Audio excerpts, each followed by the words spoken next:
police response to the Uvalde, Texas school shooting has come under major scrutiny. It took officers more than an hour to enter the classroom and kill the gunman, and critics are raising questions about that timeline. The Justice Department is now investigating what officials were doing in the time leading up to that moment. I want to bring in Doug Kouns to give his analysis. He's a retired FBI special agent. He's also the founder and the CEO of Veracity IIR, a private investigation firm. Doug, it's good to see you. Thank you so much for joining us. Thanks for having me. So, what should have been the protocol that officers followed in a situation like the one that transpired in Uvalde? Should have been is a real tough question to answer. We're not there. We don't have all the information they have. But generally, in an active shooter situation, the training is to move quickly to the target and engage that target. I've been through active shooter training myself, and it's been a few years ago. But looking it up again this morning, it's the same. Even if you're by yourself, you not recklessly, but you rush in, find the target, engage the target. If you hear the shooting, that's where you go.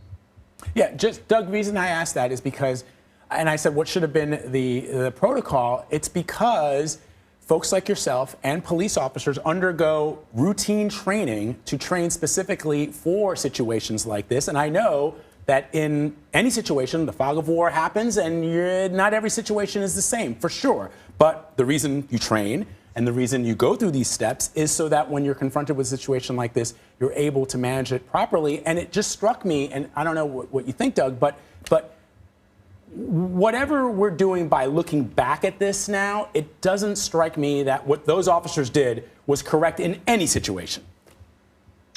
I agree. It also seems that there was a lot of dissension between the officers that wanted to go ahead and try to do something, and their supervisor that was telling them to wait for reinforcements, more equipment, et cetera, et cetera. So you've got some indecision by the leadership, put you in a hard position when you're the officer that wants to do something but you're told not to. Sounds like there was other agencies, CBP was there also disagreeing with the decision to wait. People are arguing while in the meantime people are getting hurt, so that's just unfortunate. Very unfortunate.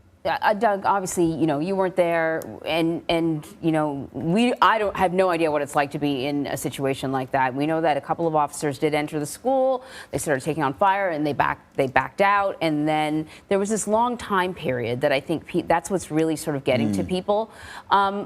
Can you give us a sense, recognizing that you were not there, but in an active shooter situation where you know that there are vulnerable individuals there with the shooter, what may have been going on, or what are some of the factors that would slow police officers down, that would make them decide to wait and see?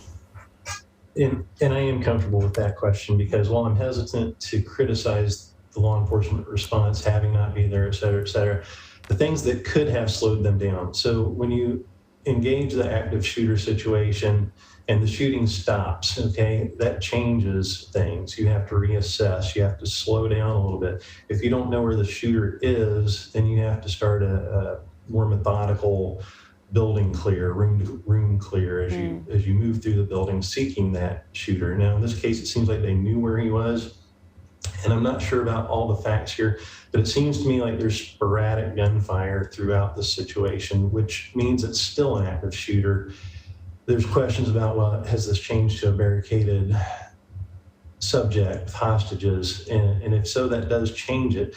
But it sounds like there's still sporadic gunfire going on. I don't know what the officers know. I don't know if they know if there are kids still alive in the classroom. I think what might slow them down in this situation is if we kick in that door or breach the door somehow, does that escalate this from, okay, it's almost over, to he starts shooting everybody that's left? That's probably what's in their mind. I can't speak for them. A thorough investigation is probably already underway, and we'll be getting the answer to these important questions soon. Did something change, Doug, in your time when you were an FBI agent as far as police response to situations like this, the protocol? Because I've read that, for example, not providing medical attention to people who have been shot is sort of secondary. The first thing is to get rid of the active shooter, to actually take the suspect down before you provide medical aid, before you even get people out of harm's way. The first priority of police officers on the scene is to neutralize that threat. Correct.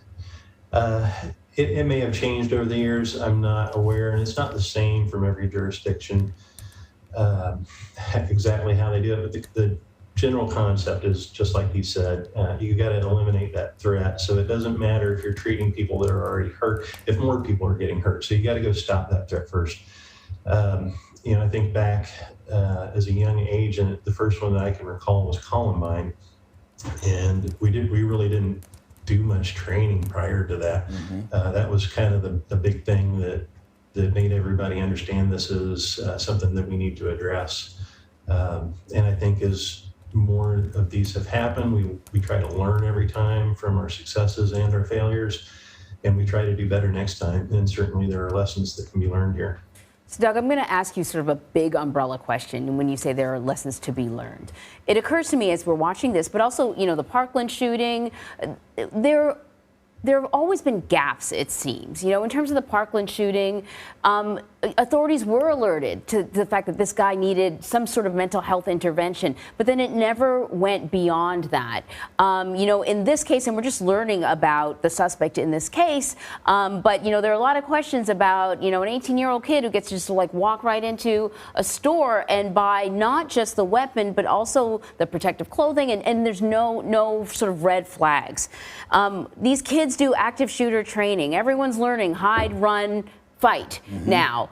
But it seems like just things are not linked together. So there are gaps in this system.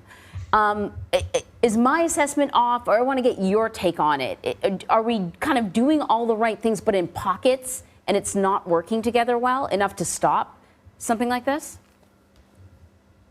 Yes, I think you're right on point with this. There were multiple breakdowns at multiple stages in this, starting from the red flags with the shooter's behavior, the conflicts with his mother, the conflicts with grandparents, the being able to walk in at 18 and buy a weapon, because when you're 18, you don't have any criminal history. Juvenile records, even if you had one, would be sealed. So big data doesn't start keeping track of you until you are an adult, which is 18. So if I run the background check of an 18-year-old, and we do these quite frequently, there's almost never anything there. You might have an address, you might have a current phone number, but there's not going to be much history there at all, because they just don't start keeping track until you're 18.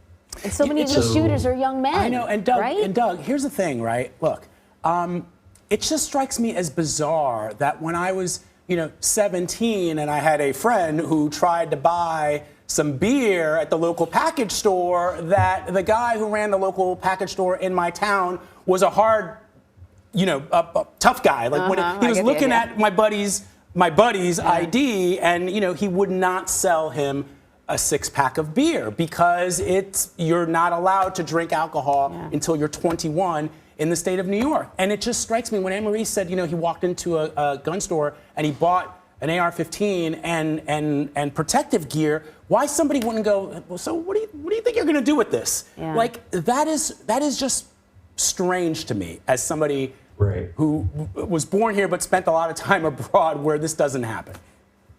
Right. It doesn't make sense to me nor a lot of other people that it's more difficult to buy alcohol. You have to be 21 to buy alcohol. Someone the other day in our office brought up that it's more difficult to adopt a pet in a lot of cases, and but you can just go in and buy these things, and even if you can, there's got to be a better way. I don't have the answer to what that is, but multiple opportunities to notice that there's a problem here that were missed. The social media activity where he made some disturbing comments, and after the fact, people come forward and say, "Oh yeah, he said this on social media. He said that." Say these things before, and maybe that would be helpful. But is a system in place? Is there a system in place that if you do say something, it leads to something else? I mean, if one of these kids that he was talking to online said, "Look, this guy said he's going to shoot up an elementary school," then what? If they said it to the school or if they said it to law enforcement, does it have a place to go? Does that information have anywhere to go? It might is the not very good answer to that. Yeah. If that does go to law enforcement or to a school official or a parent, perhaps somebody could at least have a conversation with that person and talk to them, offer them mental health care if they need it, and at least that person knows, hey, I'm on their radar. Maybe I better think twice about what I'm going to do here. Yeah. You know, Yeah. Because you can't, anybody that's reported to you as law enforcement, you can only do so much and you can only watch them so long. You can't watch everybody forever. Yeah. So it's just a very tough situation. There's no simple answers to these things. It's a complex problem. And what I think we need to do collectively as a people is have these conversations and be open-minded and listen to each other's ideas and come up with a truly better way. Amen to that. Doug Kouns, thank you very much. Thanks, Doug. You're welcome. Thank you.